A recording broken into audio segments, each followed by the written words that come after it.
സച്ചിയുടെയും രേവതിയുടെയും ഇന്നത്തെ കഥയിലേക്ക് സ്വാഗതം. അങ്ങനെ രേവതിയുടെ പൂക്കടയൊക്കെ പോയി ആ വിഷമത്തിൽ ഇങ്ങനെ രേവതി ഇരിക്കുന്നതാണ് കാണിക്കുന്നത്. അതിനുശേഷം സച്ചി വണ്ടി ഓടിക്കാനായിട്ട് പോവുകയാണ്. അപ്പം സച്ചിക്ക് ഭയങ്കര വിഷമമാവുന്നുണ്ട് രേവതിയുടെ വിഷമം കണ്ടിട്ട്. എന്നിട്ട് പറയും, ഞാൻ എന്താ ചെയ്യുന്നത്, എനിക്ക് എന്തെങ്കിലും ഒരു വഴി പറഞ്ഞത്, രേവതിയുടെ വിഷമം കണ്ടിട്ട് പറ്റണില്ല എന്ന് പറയും. അപ്പം സച്ചിയുടെ കൂട്ടുകാരൻ പറയും, എന്നാൽ ഒരു കാര്യം ചെയ്യും, കോമഡിപ്പടം കൊണ്ട് കാണിച്ചു കൊടുക്കുക, അപ്പോൾ രേവതി ചിരിച്ചോളൂ എന്ന് പറയും. നീ ഇങ്ങനെ ഒന്നും പറയില്ലേ, എനിക്ക് നല്ല ദേഷ്യം വരുന്നുണ്ടെന്ന് പറയുന്നു. അത്ര ബുദ്ധിമുട്ടിയിരിക്കുന്ന ഒരു അവസ്ഥയിലല്ലേ ഞാൻ നിങ്ങളുടെ അടുത്ത് ഇങ്ങനെ ചോദിക്കുന്നതെന്ന് പറയുന്നു. അപ്പോൾ കൂട്ടുകാരനൊരു കോൾ വരും. അപ്പം ഭാര്യയാണ് വിളിക്കുന്നത്. എന്താ നീ വിളിച്ചതെന്ന് ചോദിക്കുമ്പോൾ എന്തോ ഓൺലൈൻ വാങ്ങുന്ന കാര്യമൊക്കെ പറയും. നിനക്ക് എന്തുണ്ടെങ്കിലും എപ്പോഴും ഓൺലൈനാണെന്ന് പറയുന്നു.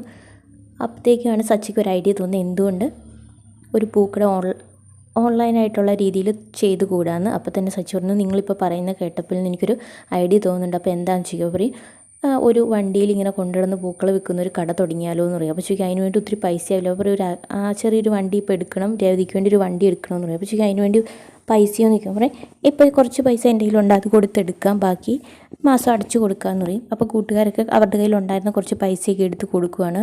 അപ്പോൾ തന്നെ ആ പൈസ ആയിട്ട് അവൻ ഒരു വണ്ടി എടുക്കാൻ കടയിൽ ചെല്ലുവാണ്. അപ്പോൾ ചോദിക്കും, ഏത് കളറാണ് വേണ്ടതെന്നൊക്കെ ചോദിക്കും. പറയും, 2 കളറാണ് ഇപ്പോൾ അവിടെ ഉള്ളൂ, അപ്പോൾ വേറെ ഏതെങ്കിലും കളർ വേണമെങ്കിൽ 2-3 ദിവസം പിടിക്കുമെന്ന് പറയുന്നു. അതേസമയം സച്ചി വേഗം രേവതിനെ ഫോൺ വിളിച്ച് ചോദിക്കുക, നിനക്ക് ഏത് കളറാണ് വേണ്ടതെന്നൊക്കെ.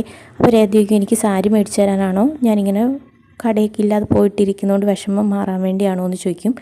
അപ്പം ഒന്നും പറയുന്നില്ല. അപ്പം നിനക്ക് ഏതാ ഇഷ്ടപ്പെട്ട കളറെന്ന് ഇങ്ങനെ ചോദിക്കും. അപ്പോൾ പറയും, റെഡാണ് എനിക്കിഷ്ടമെന്ന് പറയും, ചെമ്മനനീർപ്പൂവിൻ്റെ കളറ്. സച്ചി ഷോറൂമിൽ നിന്ന് റെഡ് കളർ ഒരു വണ്ടി മേടിക്കുകയാണ്. അതുമായിട്ട് വേഗം വീട്ടിലേക്ക് വരിക. അപ്പോഴത്തേക്ക് സച്ചി അച്ഛനെ വിളിച്ചിട്ട് പറയും, ഞാൻ വീട്ടിൽ പുറത്തുണ്ട്, അപ്പം ഗേറ്റിന് അങ്ങോട്ട് ഇറങ്ങി വരാൻ പറയും. അപ്പോൾ ചോദിക്കും, എന്താണെന്ന് ചോദിക്കും. അമ്മേനെയും കൂട്ടിക്കൊണ്ട് വിളിക്കുക, വരാൻ പറയും. വരുമ്പോൾ പറയാമെന്ന് പറയും. അതിനുശേഷം രേവതിനെ വിളിച്ചിട്ട് പറയും, നീ ഇങ്ങനെ പുറത്തേക്ക് വാ, ഗേറ്റിൻ്റെ പുറത്തേക്ക് വാ. അപ്പോൾ ചോദിക്കും, എന്താണെന്ന് ചോദിക്കും. ഞാൻ വരുമ്പോൾ കാര്യം പറയാം, നീ പുറത്തേക്ക് വരാൻ പറയുന്നു.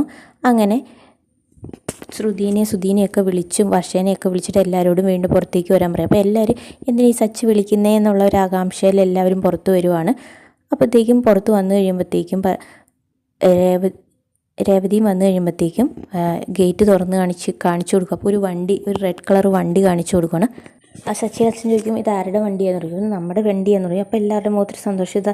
അപ്പോൾ ചോദിക്കുന്നത്, എന്താ ഇതിൽ SR എഴുതി വെച്ചേക്കുന്നത് എന്നാന്ന് ചോദിക്കുന്നുണ്ട്.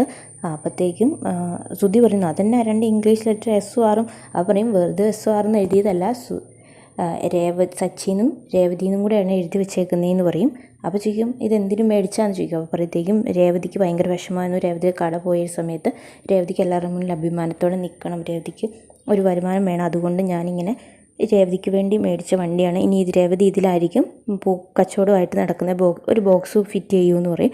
അതൊക്കെ കേൾക്കുമ്പോൾ രേവതിക്ക് ഭയങ്കര സന്തോഷമാകും. അപ്പോൾ എല്ലാവർക്കും സന്തോഷമാകുന്നുണ്ട്. അപ്പോൾ ചോദിക്കും, എന്തോ അന്ന് അമ്മയുടെ പേരിടാത്ത എന്താണെന്ന് ചോദിക്കും. അപ്പോൾ പറയും, അമ്മയുടെ പേരിട്ടല്ലേ നിങ്ങളുടെ ബ്യൂട്ടി പാർലർ, അതിപ്പോൾ പൂട്ടിയില്ലേ, പിന്നെ രേവതിയുടെ പൂക്കടയ്ക്കും പേരിട്ടില്ലേ, അതാണെങ്കിൽ അതും പൂട്ടേണ്ട വന്നില്ലേ, അതുകൊണ്ട് ഇനിയിപ്പോൾ എന്നാളും ഇടുന്നില്ല, ഞങ്ങൾക്കും പച്ചക്കര പച്ച പിടിക്കണമെന്നുണ്ട്, അതുകൊണ്ട് അമ്മയുടെ പേരിടുന്നില്ല എന്ന് പറയുന്നു. അപ്പോൾ രേവതിക്ക് ഭയങ്കര സന്തോഷമാകുന്നു. അപ്പോൾ രേവതിക്ക് എന്തായി പറഞ്ഞതെന്ന് ചോദിക്കും. അപ്പോൾ രേവതി, നിനക്ക് വേണ്ടി മേടിച്ചതാണ്, നീ എല്ലാ വീടുകളിലും തോറും പൂക്കൾ കൊണ്ട് നടന്ന് കൊടുക്കണം, ഈ വണ്ടിയിൽ കൊടുക്കണം എന്ന് പറയും. അപ്പോൾ രേവതിക്ക് അതൊക്കെ കേൾക്കുമ്പോൾ ഭയങ്കര സന്തോഷമാകുന്നുണ്ട്.